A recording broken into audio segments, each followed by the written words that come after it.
Lors de la dernière émission des Nerds du Whisky, nous avons examiné comment la dimension, la forme et la configuration d'un alambic influençaient la nature d'un whisky. Aujourd'hui, à l'émission Les Nerds du Whisky, nous présentons la troisième partie d'une série de 3 émissions sur l'influence des alambics dans l'élaboration des profils aromatiques et gustatifs d'un whisky.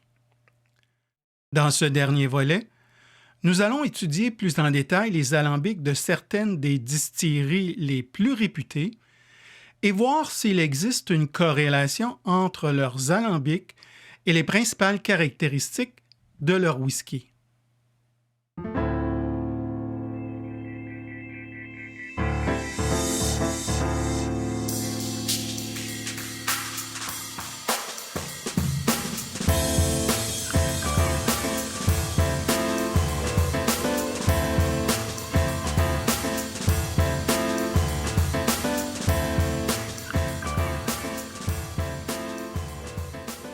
Comme nous l'avons mentionné en entrée d'émission, nous allons essayer de voir s'il existe un lien direct entre les alambics et les profils singuliers des whiskies nous provenant des distilleries les plus réputées d'Écosse.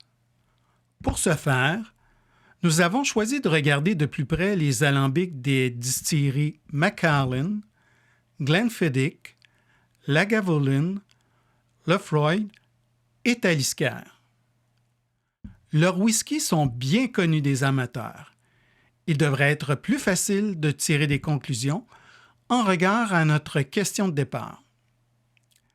Loin d'être scientifique, notre analyse repose principalement sur des données factuelles et nos connaissances des phénomènes chimiques et thermodynamiques présents lors du processus de distillation.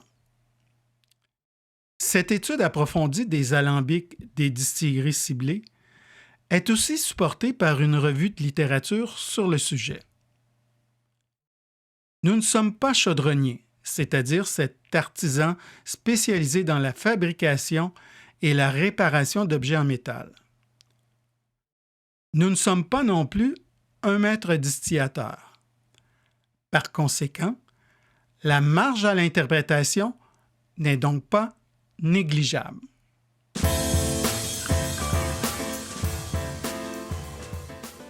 La distillerie Macallan utilise de nombreux alambics pour permettre une production à grande échelle, tout en maintenant une qualité artisanale.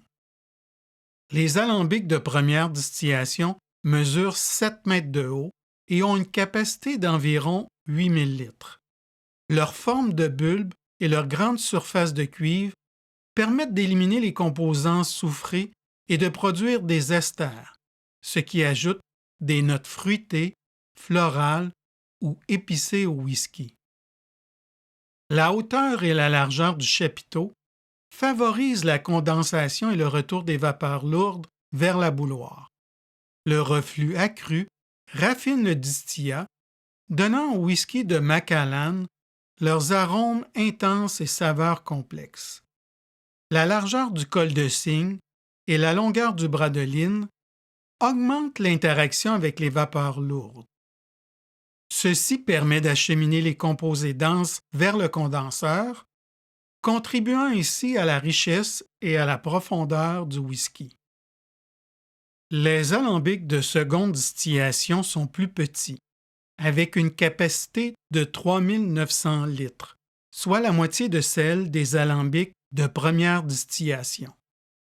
Leur forme de poire et leur chapiteau court permettent aux vapeurs lourdes de monter rapidement. La large colonne permet un certain reflux pour une pureté accrue du distillat. Le long bras de ligne, incliné vers le bas, refroidit rapidement les vapeurs lourdes, les dirigeant vers le condenseur. La forme et la taille des alambics de Macallan permettent de créer ce whisky aux notes douces, riches et complexes, tant appréciées des connaisseurs. La configuration unique des alambics favorise la présence des composés lourds, donnant whisky de Macallan ses caractéristiques cireuses et huileuses bien connues.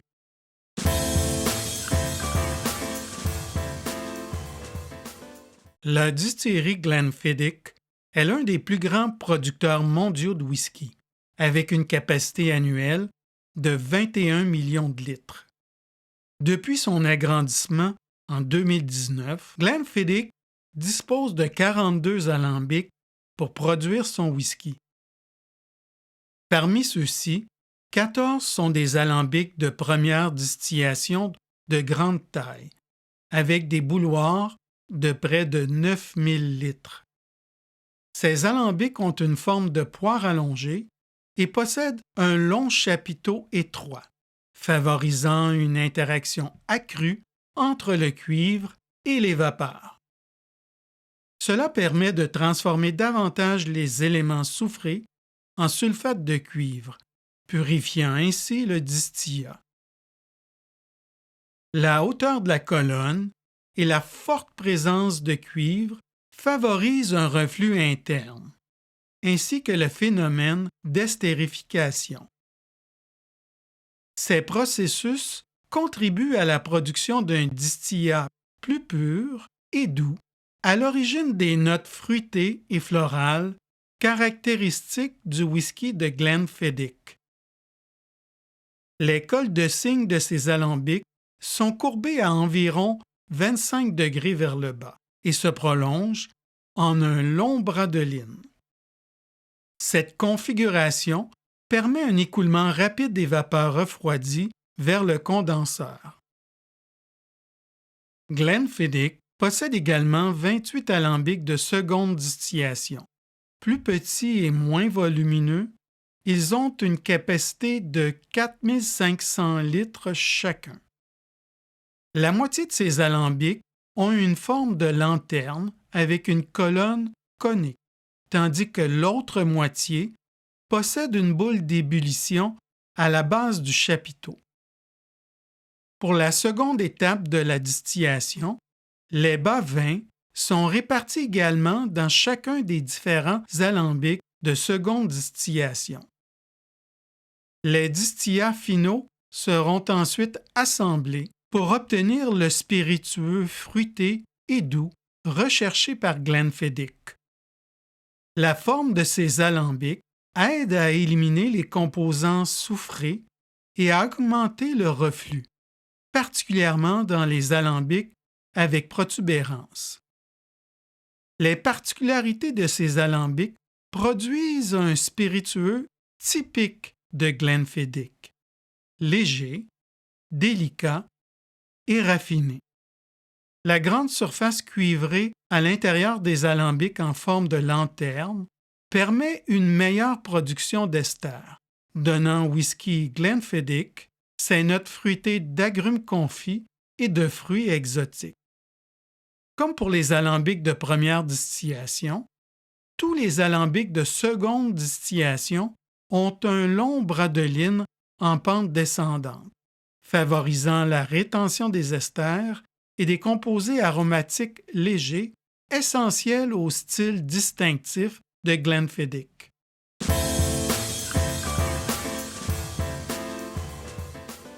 La distillerie Lagavulin utilise 4 alambics pour produire son whisky. 2 alambics de première distillation, celle de gauche, et 2 alambics de seconde distillation, celle de droite. Les alambics de première distillation sont un peu plus grands que ceux de seconde distillation. Ils ont une forme de poire allongée et peuvent contenir environ 11 000 litres chacun. Pendant la distillation, ils sont remplis à 95 % de leur capacité pour minimiser les interactions entre le cuivre et les vapeurs. Cela réduit le reflux et permet à des composés lourds, comme les phénols, responsables des arômes de fumée, de monter plus facilement. Le court col de cygne et l'inclinaison prononcée du bras de ligne aident à capter un maximum de vapeur dense liquéfiée, qui s'écoule rapidement vers le condenseur. Les alambics de seconde distillation ont aussi une forme de poire, mais sont plus volumineux malgré leur taille plus petite. Leurs bouilloires peuvent contenir 12 500 litres. Le chapiteau est large et la colonne est courte, ce qui permet aux vapeurs de se refroidir et d'être distillées à nouveau. Il est bien connu que la Lagavulin préfère une distillation lente et douce avec une première distillation de 5 heures et une seconde de 9 heures. Ce processus prolongé permet une interaction accrue avec le cuivre, ajoutant complexité et richesse au whisky. Même avec une distillation lente, certaines vapeurs lourdes atteignent le col de cygne, contribuant au caractère tourbé et fumé du whisky de Lagavulin. De plus, la taille relativement petite des alambics favorise la présence des notes iodées et médicinales, si prisées dans les single malts de la distillerie.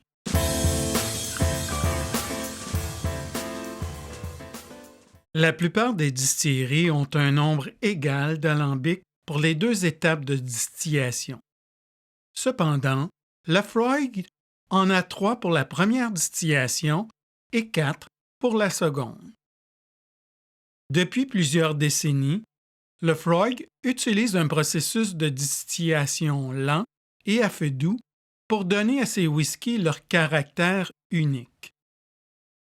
Cela provoquait souvent l'inactivité d'un des 3 alambics de première distillation, en attendant qu'un alambic de seconde distillation soit libre. Pour résoudre ce problème, Laphroaig a ajouté un 4e alambic en 1950 pour améliorer l'efficacité de la production. Laphroaig possède 3 alambics de première distillation avec une capacité de 10 400 litres chacun. Ils ont une grande bouilloire en forme d'oignon et une longue colonne conique. Cette configuration aide à éliminer les composés soufrés et permet un meilleur reflux. Le reflux renvoie les éléments plus lourds à la bouilloire pour être distillés à nouveau.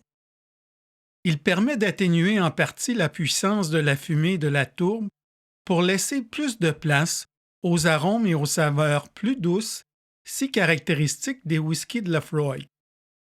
La présence de reflux permet aussi aux esters, porteurs des notes fruitées, florales ou épicées, de s'affirmer davantage. Le large chapiteau laisse passer aussi les congénères plus légers et plus délicats. Le col de cygne court et le bras de ligne en pente ascendante favorisent les interactions avec le cuivre, purifiant le distillat et atténuant sa puissance. L'inclinaison du bras de ligne facilite le retour des composés lourds qui se condensent vers la bouilloire. Laphroaig a 4 alambics de seconde distillation de taille variée. Les 3 plus anciennes ont une capacité d'environ 4 700 litres et la plus récente de 9 400 litres. Un resserrement entre la bouilloire et le chapiteau purifie les vapeurs en contact avec le cuivre. La colonne constituant le chapiteau est en forme de cône étendu. La grande surface cuivrée intérieure et le volume du chapiteau favorisent le reflux en refroidissant les vapeurs lourdes. Cela équilibre les notes fumées, iodées, médicinales et les éléments plus discrets du distillat. Comme pour les alambics de première distillation, le bras de ligne incliné vers le haut renvoie les vapeurs lourdes à la bouilloire pour une nouvelle distillation, ajoutant complexité et douceur au whisky de Laphroaig.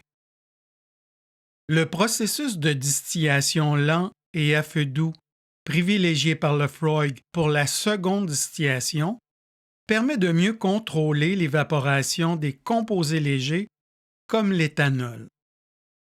Un procédé de distillation à basse chaleur favorise aussi les interactions entre la surface cuivrée et les vapeurs provenant de la bouilloire. La température moins élevée de l'air ambiant dans le chapiteau améliore le reflux.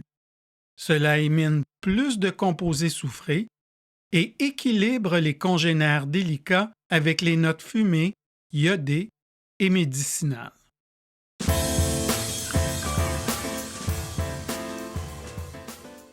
La distillerie Talisker utilise 5 alambics, 2 pour la première distillation et 3 pour la seconde. Les alambics de première distillation ont une forme d'oignon et possèdent une capacité de 14 700 litres. Leur chapiteau, de grande taille, est équipé d'une boule d'ébullition et d'une colonne en forme de tube élargi. Cette configuration favorise les interactions entre le cuivre et les vapeurs, augmentant ainsi le reflux. Grâce aux propriétés conductives du cuivre, l'air extérieur, plus froid, aide à condenser les vapeurs lourdes. De plus, le grand espace dans le chapiteau abaisse la température intérieure, contribuant aussi à la liquéfaction des composés lourds. Ce reflux apporte une complexité aromatique et une dimension fruitée au whisky de Talisker. Le col de cygne a un long bras de ligne horizontal avec une chute à 90 degrés à son extrémité, permettant aux vapeurs lourdes condensées de s'écouler vers le condenseur. Cette configuration du col de cygne contribue au caractère maritime, robuste et légèrement fumé du distillat. L'absence d'inclinaison du bras de ligne permet à une partie des vapeurs liquéfiées de retourner à la bouilloire pour un raffinement supplémentaire. Les alambics de seconde distillation sont en forme de poire et mesurent presque les 2/3 de la hauteur des alambics de première distillation. Leurs bouilloires ont une capacité de 11 000 litres. Leur hauteur réduite permet aux composés lourds, comme les phénols et les éléments iodés, de se rendre plus facilement vers le condenseur. La petite taille du chapiteau contribue en partie à l'élaboration des notes poivrées, salées et fumées typiques des whiskies de Talisker. Le col de cygne et le bras de ligne horizontal permettent à une partie des vapeurs lourdes condensées de retourner à la bouilloire, assurant un équilibre entre douceur et robustesse. Les whiskies de Talisker sont connus pour leur complexité et l'harmonie des saveurs poivrées, salines et fruitées. Un élément très intéressant des alambics de Talisker est l'installation de purificateurs sur chaque colonne pour éliminer les vapeurs lourdes responsables des arômes âcres et caustiques. Après avoir été en partie filtrées, ces vapeurs refroidies retournent à l'alambic pour une nouvelle distillation, atténuant la puissance du distillat final et mettant en valeur les notes fruitées. Enfin, les alambics de première distillation ne sont pas entièrement nettoyés après chaque distillation. Ils conservent des éléments résiduels comme le soufre ou autres composés plus denses, réduisant l'effet du cuivre sur les vapeurs. Bien que le phénomène de reflux ne soit pas affecté, le processus de purification est pour sa part altéré. Cette façon de faire contribue à la densité et à la complexité des spiritueux nous provenant de la distillerie Talisker.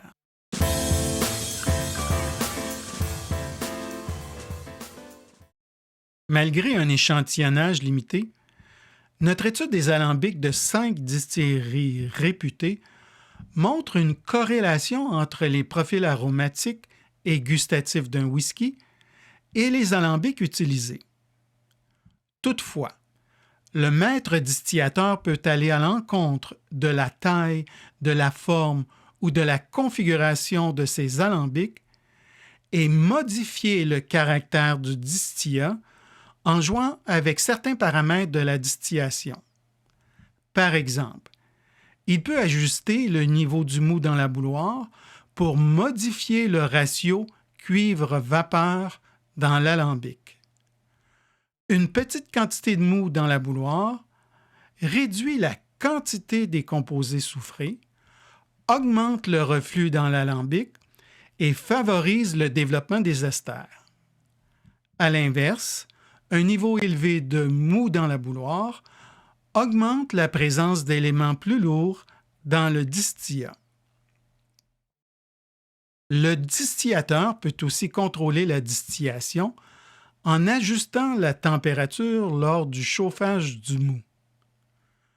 Une distillation à basse température réduit la quantité de vapeur dans le chapiteau et favorise les interactions avec les parois cuivrées de l'alambic.